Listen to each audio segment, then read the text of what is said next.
Sa pagsugod sa impeachment trial batok ang Vice President Sara Duterte kagahapong adlaw unang gihatagan og panahon ang prosecution team pinaagi ni House Lead Prosecutor Jervil Luistro nga importante ang pagtaral sa kaso sanglit kini mikalabutan sa kwarta sa katawhan. Matod pa niya apil usab niini ang public trust ug ang katungod sa tao nga magdemand og accountability gikan sa mga opisyal nga anaa diha sa posisyon.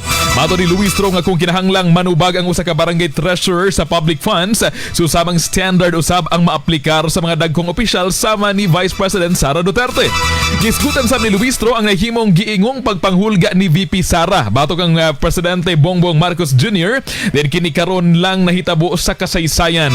Atong paminawon ang tipik sa pamahayag ni Representative Jervil Luistro. Sa kasaysayan ng ating republika, walang vice-presidente na may kaibigan na hitman. Ngayon lang, walang vice-presidente na nagpapapatay ng Pangulo. Ngayon lang, walang vice-presidente na handang magpapatay para lamang makaupo sa pwesto. Ngayon lang.